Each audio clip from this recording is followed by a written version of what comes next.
The Stanley Cup Championship ring is awarded to all players who are on the winning team of the Stanley Cup. This priceless, valuable award can be worn and carried around by the player to help show off their accomplishment. The history of these rings have been very interesting, as they've only been officially awarded to championship-winning players since the 1981 season. Yet the first championship ring was actually made in 1893. From this season on, teams actually rotated between presenting their players with different gifts. Some years they'd reward them with a ring, cufflinks, watches, pendants, even television sets. So the practice of giving out these championship rings wasn't yet completely put into place. That being said, I'll be ranking every ring from the 1980 season because this is when rings started to diversify, as well as the fact that this is when NHL rings started to be a staple for every championship winning player. Before I begin ranking, I just want to let you guys know that I've made videos on ranking all the rings in the NBA, the NFL, and the MLB. All those videos can be found in links in the description as well as my channel pages. I definitely suggest you give them a watch. And once this NHL one is done, the only other one I can think about is MLS rings, so let me know in the comments. Not only comment what your favorite NHL rings are, but also comment if you want to see an MLS ring ranking video. I want to thank you guys for all the support on these ring videos, and let's get right into ranking these rings. Since we're starting at the year 1980, we have a total of 42 rings on this list. And starting off this list at number 42, we have the 1984 Oilers ring. Obviously, due to its age, it doesn't stack up well against the other rings on this list, which happen to be more detailed, but I still feel like they could have detailed this ring better, as it looks like a lot of the rings made from 20 years before this. At number 41, we have the 1981 Islanders ring. Now, this ring marks their back-to-back championships, hence the two diamonds in the center. Not really much else to say about this ring due to its simple design. At number 40, we have the previous ring, and that is the Islanders 1980 ring. Even though it only has one diamond in the center, I like the box around the diamond, as well as I feel like the font and texture on the border looks nicer as well. Overall looking more appealing in my opinion. At number 39, we have the 1992 Penguins ring. Similar to the 81 Islanders ring, this ring also has two diamonds in the center marking a back-to-back. Since this ring was made a decade later than the previous ring, the design does look much more crisp. However, at the same time, I feel like they could have made this ring a little bit more detailed due to the improvement of technology within that 10 years. At number 38, we have the Oilers 1987 ring. There's three bold diamonds in the middle due to the fact that they've won 3 rings in the past 4 seasons. I love the placement of the diamonds as well as the smaller diamonds around those bigger diamonds. Overall, there's really nothing much else to say about this ring. At number 37, we have the 88 Oilers ring. Now, this was the 4th ring they won in 5 years due to the 4 giant diamonds in each corner of the main space of the ring. Very similar look to the previous ring, except more diamonds is a larger flex, which in my opinion puts it above the other one. And the same thing applies for the Oilers 1990 ring, coming at number 36. All these 3 rings are very similar looking, and due to that fact, I just think whichever one has the most diamonds and the most bragging rights included in that ring gets the upper hand in this situation. At number 35, we have the Islanders 1982 ring. Now, this ring is pretty unique. This was the Islanders' 3rd Stanley Cup in a row, so there are 3 diamonds down the center. But unlike their previous rings where they feature blue, their primary color, there's this very unique design around the diamonds, and I can't really make out what it is, but it does look pretty appealing in my opinion. The uniqueness and the detail of this is what puts it above the others.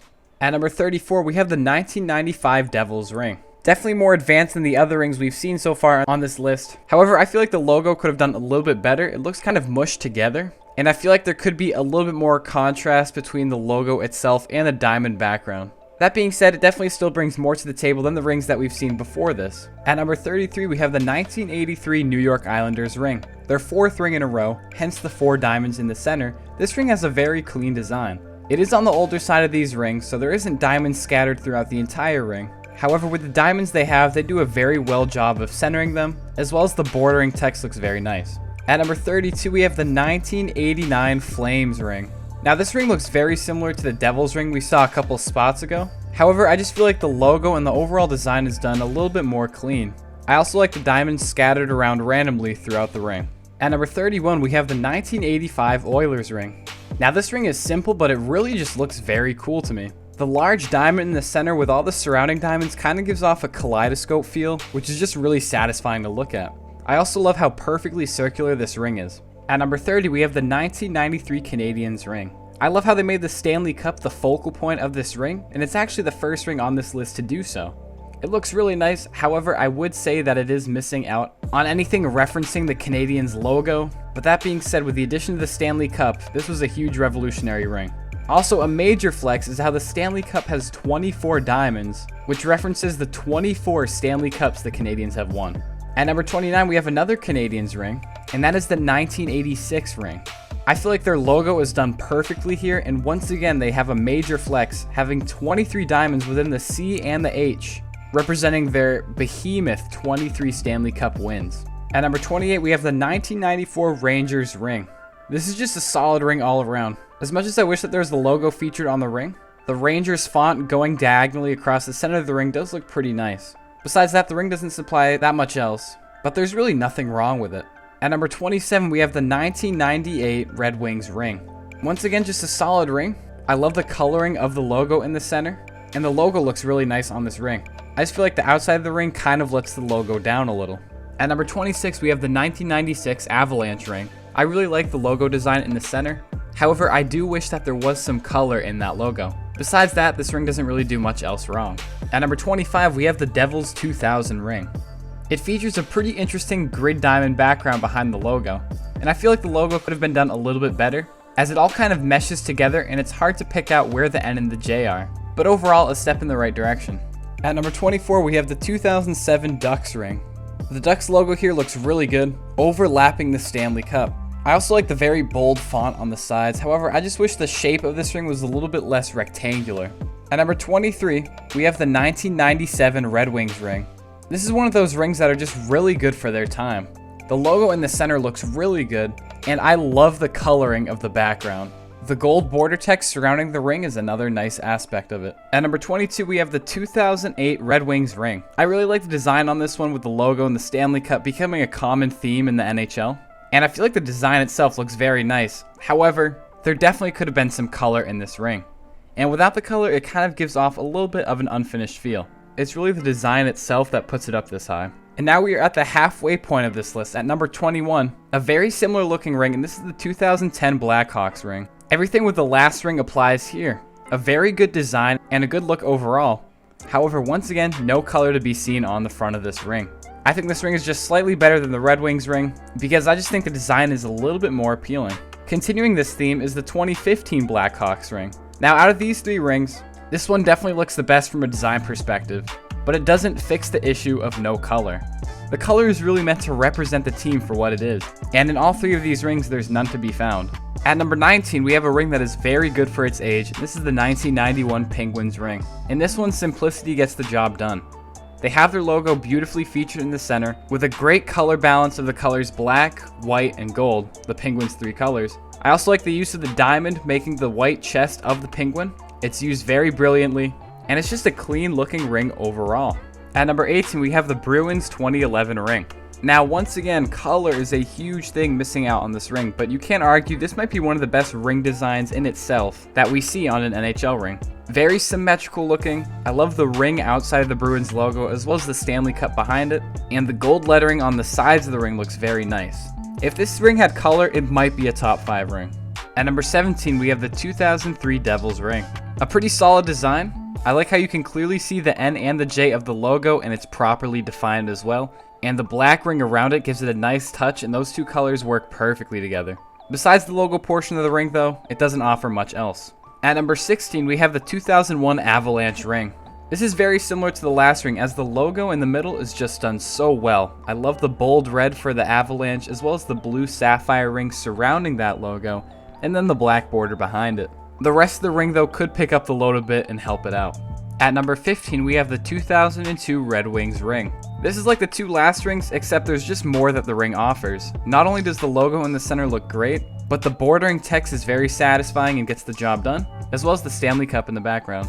At number 14, we have the 2006 Hurricanes ring. I like the incorporation of the Hurricane logo with the Stanley Cup going in between the logo. I like the 3D effect it gives. And just overall, it's a very solid looking ring, but doesn't do too much. At number 13, we have the 2009 Pittsburgh Penguins ring. A very similar approach to the last ring, except I just think the logo is done slightly better. A lot of these rings that you'll notice in this 10-year span are kind of cookie cutter, as they all kind of have the same baseline with the logo in front of the Stanley Cup. So a good portion of this part of the video is just going to be which rings execute this strategy better. However, we will be veering from the Stanley Cup approach as we have this really good ring for its age, the 1999 Dallas Stars ring. This is still a 20th century ring, and I just love the star in the middle. I don't know what it is about this ring. I feel like their star is done to perfection with the emeralds in the center.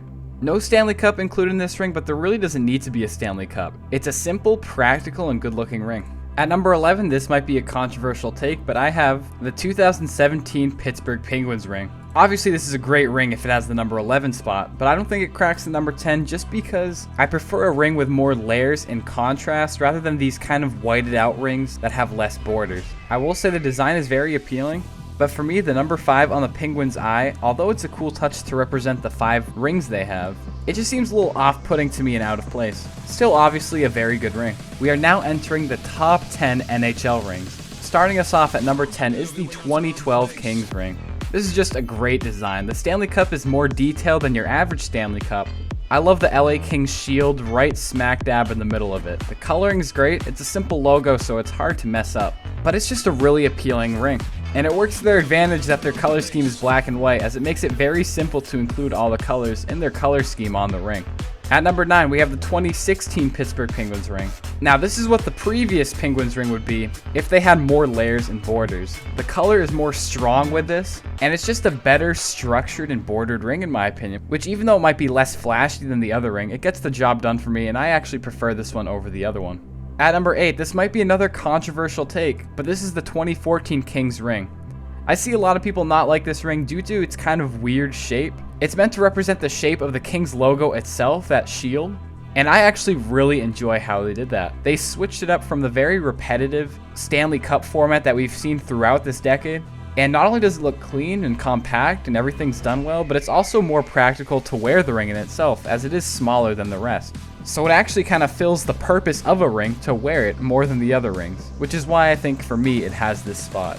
At number 7, we have the 2013 Blackhawks ring. I love the maroon circle around the Blackhawks logo, and the rest of the ring looks pretty nice.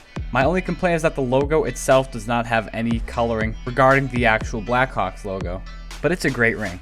At number 6, we have the 2021 Lightning ring.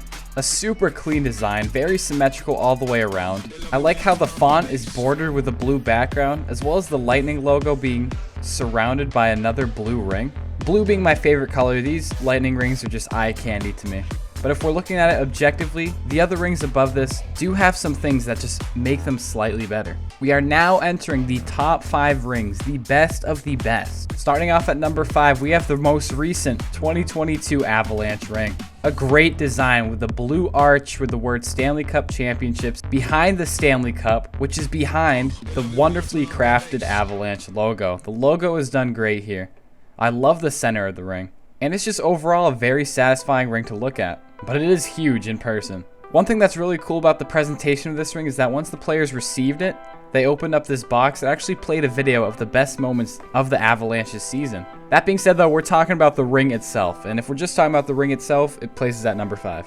At number 4, we have an awesome ring that is insanely good for its age, and this is the 2004 Lightning ring. I mean, just look at this thing. I love the Stanley Cup. This is my favorite Stanley Cup that we see on any ring. I just love the blue lightning colors on it. It just looks so nice, as well as the lightning bolt on the front of the Stanley Cup and the Tampa Bay Lightning engraved on it.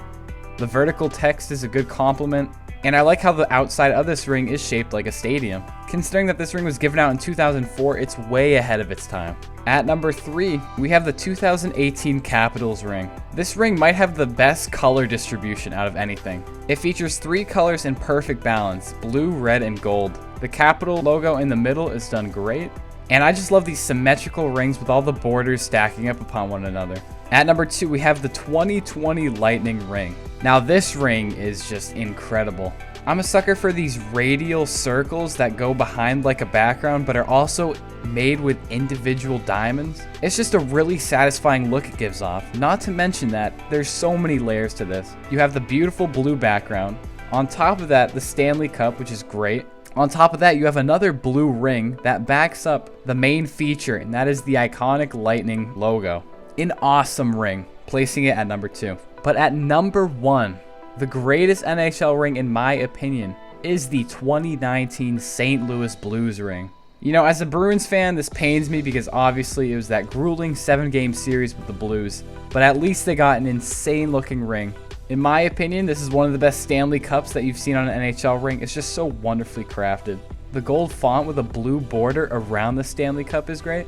But in my opinion, this is the best done logo ever because it keeps it simple. The design is great. The gold border within the blue music note just really creates this awesome sort of feel of contrast, and it looks great. The sides of this ring are beautiful as well with gold. And in my opinion, the St. Louis Blues 2019 Stanley Cup ring is the greatest NHL ring in history. Thank you guys so much for watching this video. I hope you guys did enjoy. Make sure to leave a like and subscribe if you guys really enjoyed this content. Also, comment down which ring is your favorite. A lot of people have different preferences on these rings, as I've seen in my latest ring videos. Some people prefer the most elegant looking. However, some people prefer the rings that are the most practical, the ones that you can actually wear, and the ones that are the most simple. Which I can definitely see their point. The rings that we have today are very cookie cutter. A lot of the Jostens designed rings look very similar to one another, and it may give off a repetitive kind of plasticky vibe to some people, so I definitely can understand that viewpoint. Personally though, I just really like the elegance of these newer rings, which is why all the newer rings are really closer to the top, and all the older rings, due to time, are lower on this list. Once again guys, make sure to check out the other rings videos if you're interested. I've done an NFL one, MLB, and NBA, and maybe an MLS in the future, we'll see. But it was a fun video to make guys. Thank you guys so much for watching, and I'll see you guys in the next Heaps video.